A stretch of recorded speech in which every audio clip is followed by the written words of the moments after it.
Now we're going to jump into financial as an enforcer. So again, when you come into the world, the first thing that happens is the contacts that you have unlocked, and you'll have 3 to start with, say, hey, I got stuff for you to do. Also at the same time, since this is PvP, you're getting offered what we call dispatches, which is opposing someone else's mission, or bounties, which is taking a criminal, going after a criminal because he's just high enough in his notoriety. We also have call for backup, which is helping someone else in their already existing match. So all those things are occurring at the same time, and the different offers denote what's happening. So we're actually going to jump work for Violet, who's one of the contacts you get in the game. So I'm going to go ahead and pledge with her, so the only time I'm actually getting offers is related to her. So as I level up with her, what's going to happen is she has all these great things I can buy. New weapons, great preset clothing, so I don't have to actually look like everybody else if I'm not really creatively inclined. New character upgrades, weapon upgrades. So as I'm working for her and ultimately the organization she represents, all these things are offered to me. And these are just the equivalent of faction bonuses, right? Right. So I just got offered a mission, and what's going to happen here is this is my mission, so as I'm going about it, it's looking for opposition to oppose me. Now, because we are a starting character, there may not be a whole lot of guys in our beta district right now that are roughly the same threat, so it may be unopposed, in which case I'll wait around for some dispatches after this. Whoa. As an enforcer, I need to watch out on how much collateral damage I do, because I don't want to lose my prestige. That's what really modifies how well my progression happens. But I don't have to. If I want to run over civilians and just like a criminal, I can. So here I'm actually, my goal is to actually break into this, or not break in, I'm sorry, commandeer this ambulance and go pick up some organs. Don't ask. It's a typical sort of job for an enforcer. Life is always different. And I'm not driving the best I could. I'll blame it on the ambulance being bad to handle. Here we go. Out of the way. So when you honk your horns, people do run. And in fact, you can turn on your sirens and people will actually get out of your way even sooner. So criminals might not care about that, but certainly enforcers care about not hitting civilians unless they just don't care.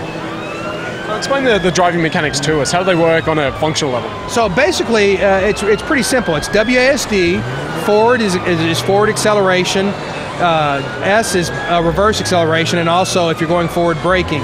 So whichever way you're going, the opposite direction is your basic braking.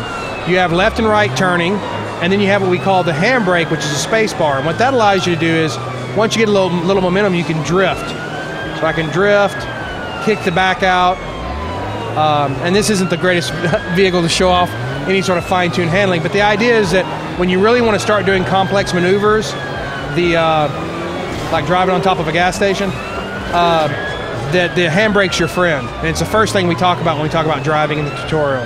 So the other thing that's important is vehicles do get damaged. So whenever you need to repair a vehicle, just stop by your handy-dandy gas station and it'll repair it up.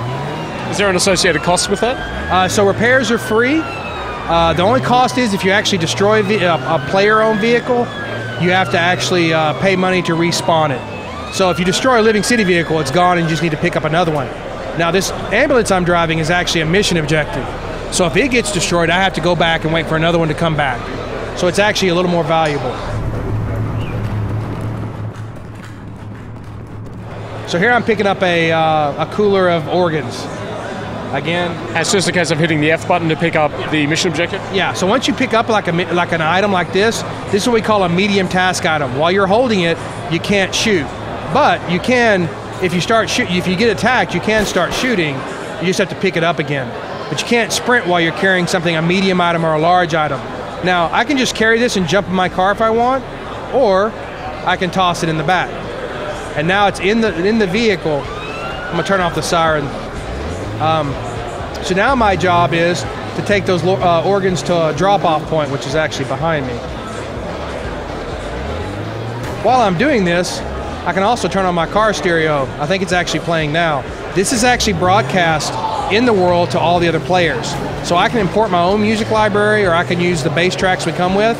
And players, if they've imported their own library, uh-oh, someone just opposed me. So that means now we have bad guys in progress. So what's the objective now that they've proposed you? So it's still the same objective at this point. What will happen is once I complete this objective, then what happens is we may switch to much more of a PvP-oriented objective. This is still PvP in the sense that his job is to stop me from dropping this off.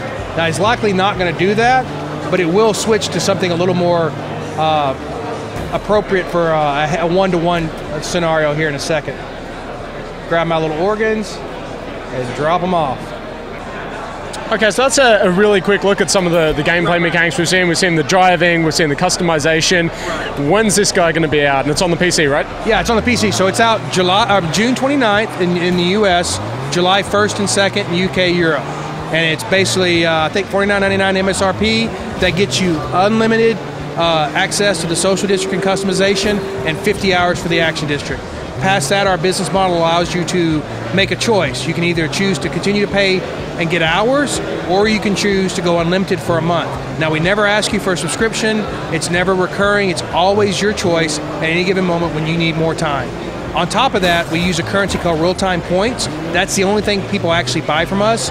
They use those points to buy game time. They can use those points in the marketplace, which means if you're good enough at the customization or good enough at the game to get cool items, sell those in the marketplace and never have to buy your time yourself.